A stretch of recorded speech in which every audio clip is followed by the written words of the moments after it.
Le quart d'heure thématique de Smart Bourse chaque soir et comme chaque troisième vendredi du mois, c'est Frédéric Villot qui est à mes côtés en plateau, le fondateur de Mediatico. Bonsoir et bienvenue Frédéric. Bonsoir Grégoire, bonsoir à tous. De l'économie sociale et solidaire, de la finance solidaire, mais vous voulez parler des cryptos pour commencer Frédéric. On en parlait à l'instant avec les invités précédents. Évidemment, la séance chaotique d'hier a attiré votre attention également. C'est quand même incroyable ce qui se passe autour de ces crypto-monnaies. Le crack des cryptos, très bien. Moi, ce que je me dis, ma première réflexion, c'est de me dire l'argent, il est quand même difficile à gagner pour beaucoup de gens. Et quand on parle d'argent, il faut garder les pieds sur terre. Il faut savoir précisément de quoi on parle, à quoi sert l'argent, où est-ce qu'on le place, comment se fait-il qu'il y ait de l'argent comme ça qui circule sur des marchés dématérialisés, virtuels. Voilà, on ne sait pas d'où ça vient, on ne sait pas comment ça marche, on ne comprend rien. Et vous connaissez l'adage, les arbres ne montent pas jusqu'au ciel. Eh ben non, les actifs financiers ne peuvent pas monter indéfiniment. Donc, voilà, ça fait 1 an que les crypto-monnaies volent de record en record. Ça fait 1 an que les spéculateurs, on va le dire, ils s'amusent comme des petits fous. Il y a des économistes qui leur disent attention, la bulle, vous savez, ça existe la bulle, les bulles d'ailleurs, il y en a pas mal dans le monde en ce moment. Et un jour, elle va exploser, sauf que ça n'inquiète personne. Et puis hier, voilà. Ouais, la bulle éclate. Ouais, 40% de baisse. Les bulles, c'est toujours pareil. On sait, ça gonfle, on arrive à les identifier. On ne sait jamais combien de temps ça dure, mais on sait toujours comment ça se termine. Et donc hier, c'était une étape dans le crack de la bulle crypto avec une baisse de 40% quand même. Est-ce que ça se termine? Je ne sais pas. Ça va peut-être repartir. Ouais. On verra bien. En tous les cas, c'est sûr qu'hier, on a le Litecoin, le Bitcoin Cash qui ont beaucoup perdu. On a le Definity, l'Ether, le Dogecoin qui ont perdu à peu près 20%. On a le Bitcoin qui est lui la plus importante en quantité des crypto-monnaies qui est la plus répandue, donc qui s'en tire un petit peu mieux avec une baisse de 7% en fin de journée, hein, et encore aujourd'hui, vous le rappeliez à l'instant, ils sont autour de $40 000 le Bitcoin. Ils ont connu un pic à 60 000, ils sont aujourd'hui à 40 000, mais il faut quand même se rappeler où ils étaient il n'y a pas si longtemps que ça, c'est-à-dire il y a 10 ans, en 2011, le Bitcoin c'était $1, et là ils sont à 40 000. Vous en connaissez beaucoup, vous, des actifs financiers qui font x 40 000 en l'espace de 10 ans? Je crois qu'il n'y a pas d'équivalent. Sur la décennie passée, je crois que le Bitcoin n'a pas d'équivalent en termes de performance. Ça n'existe pas. Alors, votre invité précédent, j'ai bien aimé son expression, il me disait c'est une œuvre d'art, le Bitcoin. Moi, je dis c'est un ovni. En fait, on ne comprend pas le Bitcoin. Et en réalité, ce qu'il faut faire, mais quand on a de l'argent, qu'on veut le placer, il faut le placer sur des produits financiers qu'on comprend. Si on ne comprend pas, il ne faut pas y aller. Ou alors, on a le droit de prendre le risque de se brûler les ailes, mais sinon, il ne faut pas y aller. Donc, cette finance globale, numérique, ultra volatile, exponentielle, qu'on ne comprend pas, il ne faut pas y aller. Vous savez qu'il n'y a même pas de green coin pour rattraper la valeur éthique d'un Bitcoin. Pas encore. Oui, mais comme les œuvres d'art, vous dites qu'il faut les laisser dans les musées. Et donc, intéressons-nous à l'économie réelle et à l'économie sociale. Si vous avez de l'argent à investir, il faut arrêter de jouer au loto, quoi. Non.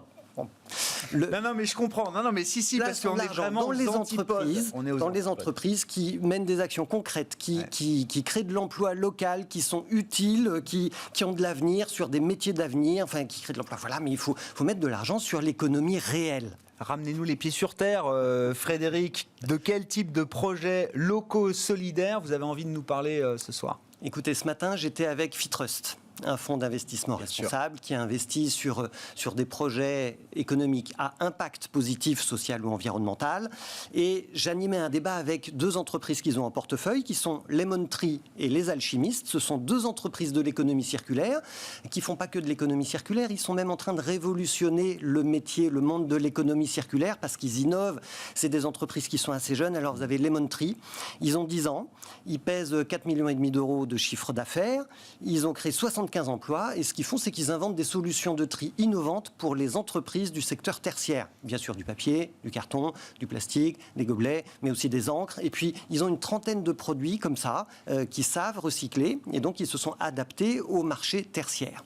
Et puis, les alchimistes, de leur côté, ils sont un peu plus jeunes, ils ont 5 ans, ils ont 50 collaborateurs, et leur métier, c'est de récupérer des déchets alimentaires dans les villes, de transformer ces déchets en compost et donc de refabriquer de la terre. Et Alexandre Guillouis ce matin nous expliquait à quel point c'était important pour lui de dire mais en fait on recrée de la substance de la terre, voilà, pour faire pousser la biodiversité des légumes, voilà. Bon, et ben c'est dans des boîtes comme ça qu'il faut investir parce qu'elles savent précisément ce qu'elles font et l'économie réelle, elle est là et eux, ils ont besoin d'investisseurs. Mais justement, ils ont besoin de combien? Ils sont en levée de fonds là, les alchimistes et Lemon Tree, Frédéric? Alors, ils sont en levée de fonds. Les alchimistes, effectivement, ils ont une levée de fonds qui est en cours auprès d'investisseurs à impact uniquement. Donc, ça veut dire que les particuliers ne peuvent pas y aller. Et, mais ce que j'ai envie de dire, c'est que Lemon Tree et les alchimistes, ils ont traversé la crise du Covid. Et ils ont beaucoup souffert. Et c'est ça, c'est cette histoire-là d'entrepreneurs qui nous ont raconté ce matin, qui était assez... Ça nous prenait aux tripes quand même, parce qu'ils nous parlent de leur activité quotidienne.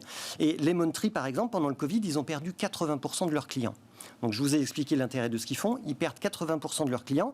Et qu'est-ce qu'ils font? En fait, quand toutes les entreprises se mettent en télétravail, ils lâchent pas l'affaire. Ils continuent d'aller chercher des clients. Des prospects, bien sûr. Et ils en trouvent. Mais bien sûr. Ils ont trouvé 120 clients pendant la crise du Covid. Ça leur a permis de compenser. Résultat, à la fin de l'année, ils sont quand même en croissance. Pas du tout autour de 40% comme ils font d'habitude. Ils sont à 12% de croissance.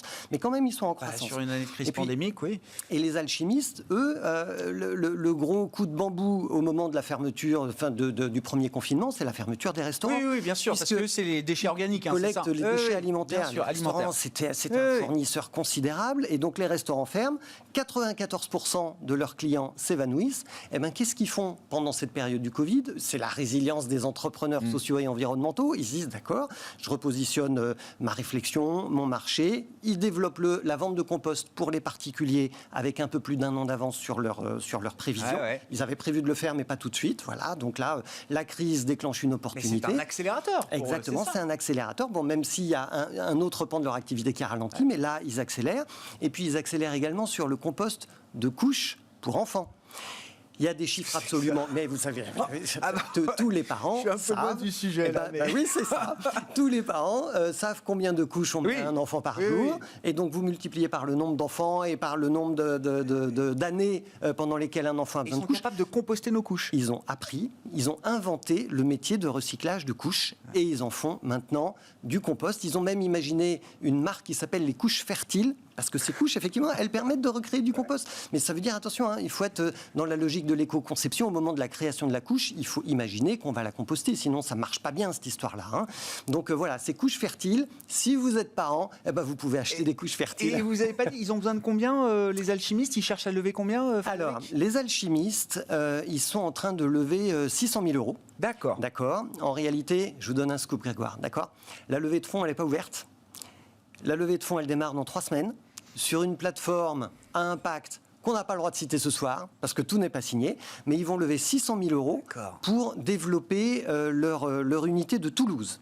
Alors, c'est une levée de fonds participative, d'accord, parce qu'en fait, ça répond à une logique qui est très simple. Eux, ils veulent relocaliser la production, ils veulent relocaliser les emplois, créer des emplois locaux dans la collecte et dans la logistique, et donc ils disent, puisqu'on est tellement en interaction locale et dans les circuits courts, il faut aussi, en matière de circuits courts financiers, qu'on aille chercher de l'argent auprès des particuliers, en crowdfunding, et donc auprès des citoyens, ils vont demander 600 000 euros pour financer le développement de l'unité toulousaine. Alors, et évidemment, c'est pas que... Toulouse, Alors, en fait, les alchimistes, ils ont plusieurs unités, ils en ont à peu près 8 en France, et puis ils ont une antenne à Toulouse quasiment depuis le début, depuis 4 ans maintenant, et voilà, c'est celle qui démarre. Et puis évidemment, alors cette unité de Toulouse, aujourd'hui, elle a 2 sites de traitement des déchets, ils recyclent, ou ils traitent 100 tonnes de déchets par an, mais en fait, ils sont arrivés à saturation. Ils veulent monter à 5000 tonnes, passer de 100 à 5000 d'ici 2025. Et du coup, en nombre d'emplois, ça veut dire qu'ils ont créé 7 emplois à Toulouse. Ils seront à 40 en 2025. Donc là, on a quand même un effet de levier qui est particulièrement intéressant. Et puis, si cette levée de fonds, elle marche sur Toulouse, ils vont faire la même chose à Marseille, à Lille, à Toulon. Donc, on voit l'effet cliquet, en fait, au niveau régional, au niveau des villes. Et puis, cette opération, comme je vous dis, elle va démarrer dans 3 semaines. Il y aura une petite phase... parce qu'on n'a pas encore le nom de la plateforme. On n'a pas le droit de le dire. Mais dans 3 semaines, on le saura. Dans 3 semaines, on le saura, peut-être même dans 2 semaines, on va voir. Voilà. Il y aura une petite phase de pré-collecte pour vérifier l'appétit des investisseurs. Et puis après, il y aura à peu près 1 mois de levée de fonds. Et en fait, ils espèrent avoir abouti fin juillet. Bon, eh bien on suivra ça effectivement. Voilà, peut-être des informations à suivre d'ici 15 jours maintenant sur cette levée de fonds qui s'organise pour les alchimistes afin de développer leur site de Toulouse. Bon, je sais que vous avez encore d'autres idées, Frédéric. J'ai toujours on n'a plus le temps malheureusement, mais c'est pas grave. On en parlera le mois prochain, chaque 3e vendredi du mois. Je vous le rappelle, Frédéric Villot est avec nous pour parler d'économie sociale et solidaire, une économie qui se développe à vitesse grand V, qui a besoin de financement, et vous nous avez encore montré à travers ces exemples qu'effectivement il y avait des beaux projets à financer. Frédéric Villot, le fondateur de Mediatico, avec nous donc dans Smart Bourse ce soir sur Bismart. Merci, ainsi se termine l'émission et on se retrouve demain nous en direct à 12h30 sur Bismart.